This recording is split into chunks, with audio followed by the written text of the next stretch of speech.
பொஹீமியாவின் கிறிஸ்தவ தலைவர் John has Protestant மறுமலர்ச்சிக்கு முன்னோடி. புராட்டஸ்டன்ட் மறுமலர்ச்சி இயக்கத்துக்கு முன்னோடியாக சபையை மறுமலர்ச்சிக்கு உந்தி தள்ளிய ஹசிட்டிசிசம் என்ற இயக்கத்துக்கு வித்திட்டவர் ஜான் ஹஸ். செக்கோஸ்லோவாக்கியாவின் இறையியலாளரும் தத்துவ ஞானியும் ஆவார்.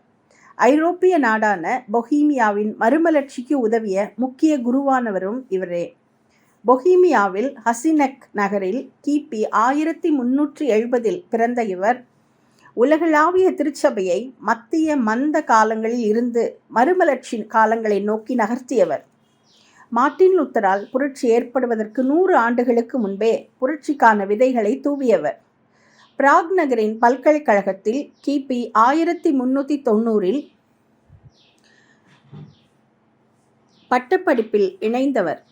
1394 பட்டம் பெற்று 2 ஆண்டுகள் கழித்து முதுகலை பட்டமும் பெற்றார். பின் அதே பல்கலைக்கழகத்தில் ஆசிரியராக இணைந்தார்.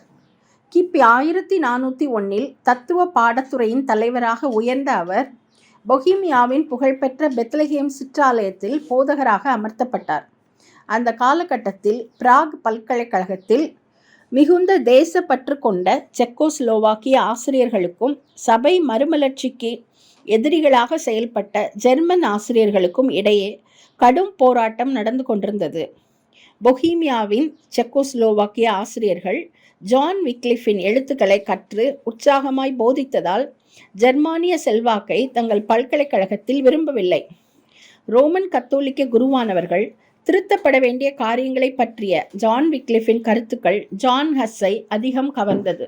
அவர் வேதத்தை தானே கற்று வேத வாக்கியங்களின் ஆழங்களை அறிந்தபோது, எப்போது என் ஆண்டவர் வேத வாக்கியங்களில் உள்ள ஞானத்தை நான் அறிய செய்தாரோ அப்போதே என் முட்டாள் மனதிலிருந்து மத சம்பந்தப்பட்ட மூடத்தனங்களை விலக்கிவிட்டேன் என்று சொன்னார்.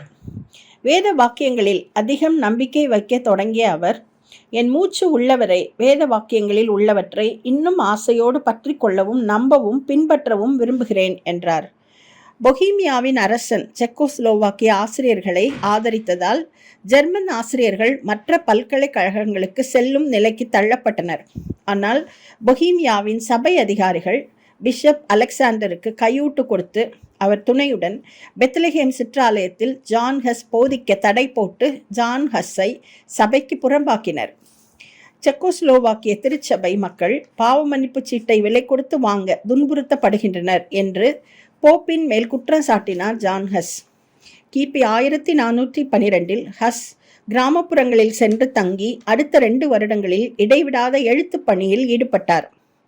அதில் சபையை பற்றி அல்லது ஓப்பஸ் டி எக்லிஷியா என்ற அவரது புத்தகம் மிக முக்கியமானது. பிராக் நகரில் பொது இடத்தில் வாசிக்கும்படி அதை அனுப்பி வைத்தார். அதில் கிறிஸ்து மட்டுமே சபைக்கு தலையானவர் என்றும் போப்பாண்டவர் தன் அறியாமை மற்றும் பண ஆசையால் நிறைய தவறுகள் செய்யக்கூடும் என்றும் தவறு செய்யும் போப்புக்கு எதிராக கிளர்ச்சி செய்வது ஆண்டவருக்கு கீழ்ப்படிவதாகும் என்றும் விவாதித்திருந்தார். கிபி 1414 கான்ஸ்டன்ஸ் நகரில் ஆலோசனை கூட்டம் ஏற்பாடு செய்யப்பட்டது.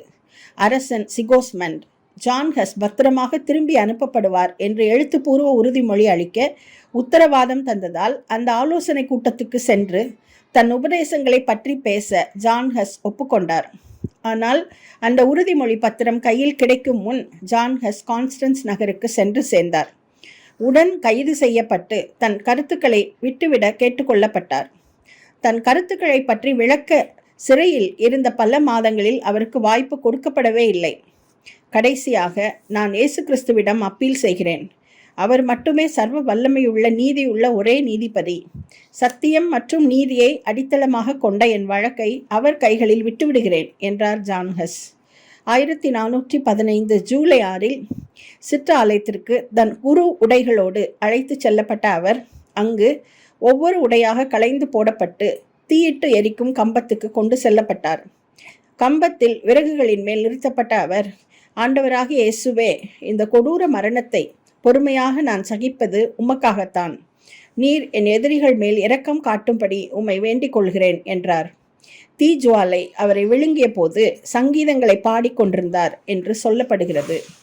அவரை எரித்தவர்கள் அவர் சாம்பலை அள்ளி அருகிலுள்ள ஏரியில் போட்டுவிட்டனர். அவரின் எந்த மீதியும் அவரின் ஆதரவாளர்களுக்கு கிடைக்கக்கூடாது என அப்படி செய்தனர். இதை கேள்விப்பட்ட பொஹீமிய கிறிஸ்தவர்கள் சபைக்கு விரோதமாகவும் மன்னனுக்கு விரோதமாகவும் 3 பெரிய இராணுவ கலகங்களில் ஈடுபட்டனர். அவரின் சில ஆதரவாளர்கள் பிரிந்து போய் சகோதர ஐக்கியம் யூனியன் ஆஃப் பிரதரன் என்ற அமைப்பை ஏற்படுத்தினர். இதிலிருந்து தொடங்கப்பட்டதுதான் மொரேவியன் பிரதரன் எனும் மிஷனரி இயக்கம். வெஸ்லி சகோதரர்களையும் அநேக மற்றவர்களையும் ரட்சிப்புக்குள் நடத்த உறுதுணையாக இருந்தது இந்த அமைப்பே.